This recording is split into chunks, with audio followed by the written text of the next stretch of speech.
السلام علیکم جی، اویس جعفری آفیشیل میں آپ کو خوش آمدید کہتا ہوں۔ بچپن میں تو نہیں، کچھ بڑا ہونے کے بعد ایک ڈرامہ دیکھا تھا، شاید ریپیٹ ٹیلی کاسٹ تھا یا پھر کیبل میں اس کو آن ایئر کیا گیا تھا۔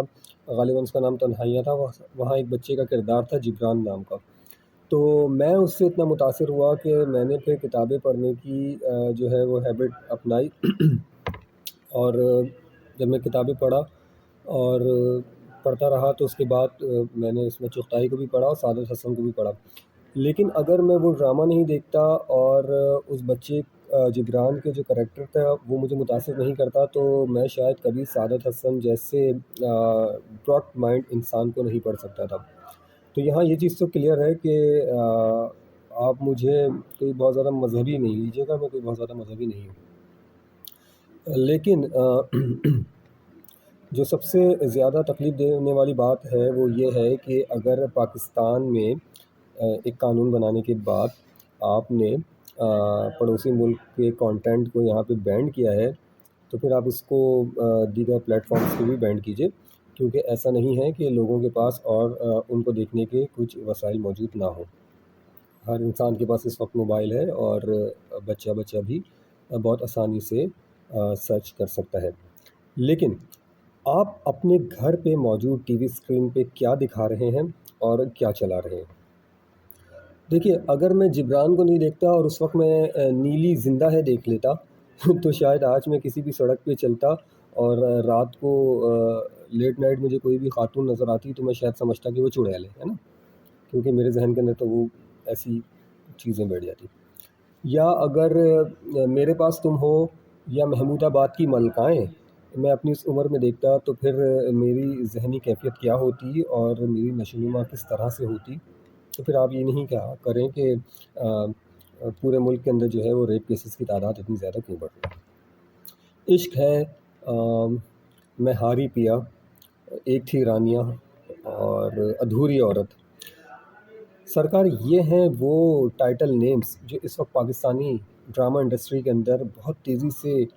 جو ہے وہ مقبول ہو رہے ہیں، اور خاص طور پہ ہماری خواتین کے اندر۔ آپ کی کنیز اور قصہ مہربانوں کا، حسد، جلن، نند۔ یار ہمارا کانٹینٹ اس طرح کا ہے کہ فحاشی کے ساتھ ساتھ ذہن سازی کی یہ اعلیٰ مثالیں قائم کی جا رہی ہیں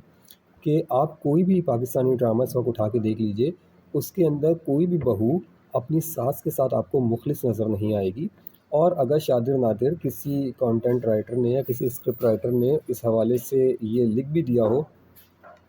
تو پھر اس کی نند تو اس کی جانی دشمن ضرور ہوگی۔ اچھا، اب آ جائیے 80 کی دہائی میں یا اس سے پہلے، تو میں نے سرچ کیا اور مجھے جو اچھے پلیس لگے اس میں دھواں تو بہت مشہور خیر رہا ہے، تنہائیاں، وارث، سنہرے دن، راہیں اور ان کہی، شاید وہ جبران والے کریکٹر کا وہی ڈرامہ تھا نا، تو خدا کی بستی اور آنگن ٹیڑھا بھی میں نے دیکھا۔ یار 3 لوگوں کے اوپر جو ہے وہ پورے ڈرامے جو ہیں وہ 30 40 50 ایپیسوڈ ہو جاتے تھے، 2 اسٹاک کریکٹرز ہوتے تھے، ایک گیسٹ آتا تھا جیسے لہری صاحب آنگن ٹیڑھا کے اندر اور شکیل صاحب، لیجنڈز۔ لیکن آپ انور مقصود کی تحریر سے اپنے بچوں کو کیا نہیں دے سکتے تھے، اور آپ نے اپنی پچھلی نسلوں کو کیا نہیں دیا، یا فاطمہ ثریا بجیا کے قلم سے آپ کو کیا نہیں مل سکتا تھا؟ کیا آج آپ مجھے اس سوال کا جواب دے سکتے ہیں کہ آج کے جو ڈرامے ہیں پری ذات اور جو بھی ہیں، مطلب میں کسی کو تنقید کا نشانہ نہیں بنا رہا، صرف اس کے کانٹینٹ پہ بات کر رہا ہوں کہ اس کا رائٹر کون ہے، اس کو لکھنے والے کون ہیں؟ تھوڑا بہت تعلق میرا شعبے سے انڈسٹری سے رہا تو یار ہم لوگ اکثر کہتے ہیں کہ ہمارا معاشرہ جو ہے وہ مردوں کا معاشرہ ہے، لیکن کیا آپ صبح 9 بجے ٹیلی ویژن کھولیں تو کیا آپ کو وہ مردوں کا معاشرہ لگے گا؟ جب آپ اپنے آفیسز چلے جاتے ہیں، یا جو اس وقت میری سسٹرز مجھے سن رہی ہیں، تو جو 9 بجے والے مارننگ شو ہوتے ہیں، کیا آپ نے اس کے اندر کوئی فلاحی، تعمیری، ایجوکیشن سے ریلیٹڈ، بچوں کی تربیت کے حوالے سے، یا مذہبی حوالے سے، یا کم سے کم اخلاقی حوالے سے کیا کانٹینٹ آپ نے دیکھا؟ ہر جگہ شادیاں ہو رہی ہیں یار، اور ایک طرف آپ کہتے ہیں کہ آپ نے جی ان کا کلچر نہیں لینا، دوسری طرف آپ ان کے کلچر کے مطابق شادیاں کر رہے ہیں صرف اس لیے کیونکہ آپ کو برانڈڈ جو کمرشلس ہیں، جو بڑے بوتیکس ہیں، جو بڑے ڈیزائنرس ہیں، ان کے جو ڈریسز ہیں وہ شو آف کروانے ہیں۔ لیکن اس کے بدلے آپ کیا کر رہے ہیں؟ اس کے بدلے آپ کر یہ رہے ہیں کہ آپ اپنی عورت کو تباہ کر رہے ہیں۔ عورت کو تباہ کرنے کا مطلب ہے کہ اس کو آپ مرد سے تو بدظن کر رہے ہیں، ساتھ ساتھ اس کی اولاد کو بھی، یعنی آنے والی ایک گھر سے 3-4 نسلوں کو جو ہے وہ آپ برباد کر رہے ہیں۔ تو پاکستان میں پیمرا کا جو قانون ہے، وہ سوال یہ ہے کہ کیا صرف صحافتی اداروں کے لیے ہے، وہ بھی مفاد اور دیگر معاملات کو لے کر صرف ان کے اوپر فائن لگانے کے لیے ہے؟ اور کیا پاکستان میں اس فحاشی کو لے کر یہ سوال نہیں کیا جا سکتا کہ اگر 2 قومی نظریے پہ اس ملک کو بنایا گیا تھا تو کیا اس کی اساس، اس کی اہمیت اور اس کی افادیت کو ملحوظ خاطر رکھتے ہوئے کیا ہم اپنی اتنی بڑی انڈسٹری سے کوئی پازیٹیو میسیج نہیں دے سکتے؟ میں بہت معذرت خواہ ہوں اس تصویر کے لیے جو میرے تھمب نیل پر بھی ہے اور جو اسکرین پر بھی آپ اس وقت دیکھ رہے ہیں، لیکن یار سوشل میڈیا پہ تو آپ بہت کچھ دیکھ سکتے ہیں نا، تو یہ تصویر بھی آپ برداشت کیجیے۔ سوال یہ ہے کہ میرے اور آپ کے گھر کے اندر جو اسکرین چل رہی ہے، اس کے لیے پالیسی ساز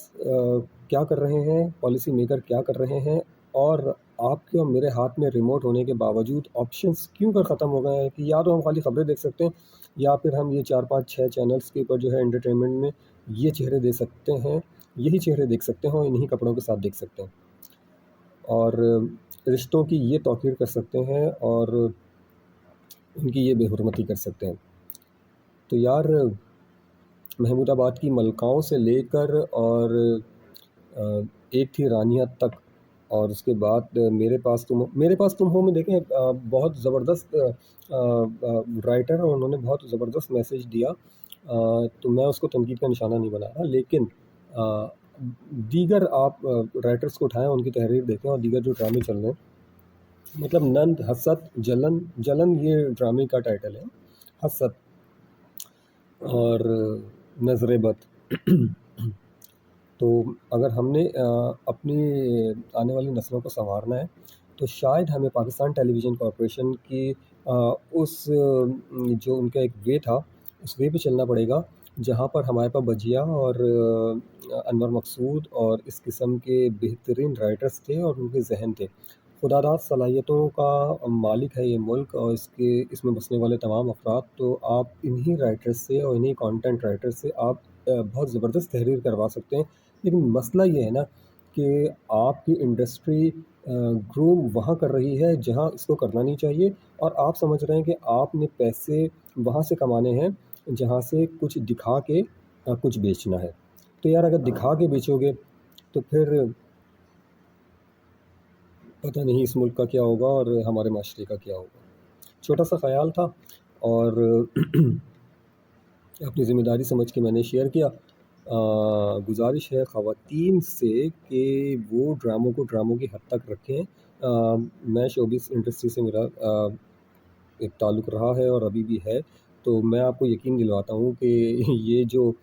فرسٹریشن قلم کے ذریعے پیپر پر آتی ہے نا، یہ ایک پرسنل ہوتی ہے، اور المیہ یہ ہے کہ ہم اس کو پوری سوسائٹی پہ جو ہے نا وہ رائج کرنے کی کوشش کرتے ہیں۔ تو آپ لوگ سوسائٹی کا حصہ ہیں، آپ لوگ ان کو نہ لیا کریں اس طرح سے، کیونکہ وہ کہیں نہ کہیں ان کی پرسنل فرسٹریشن ہوتی ہے، اور ہمارے یہاں ماشاء اللہ سے جو ہے وہ سوری ٹو سے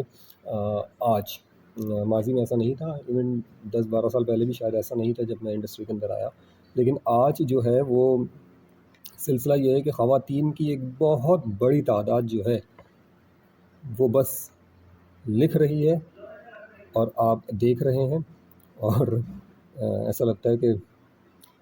شاید پورا پاکستان اتنا برا ہے کہ ہمارے یہاں تو خواتین کے لیے کچھ حقوق ہی نہیں ہے۔ سوچیے گا۔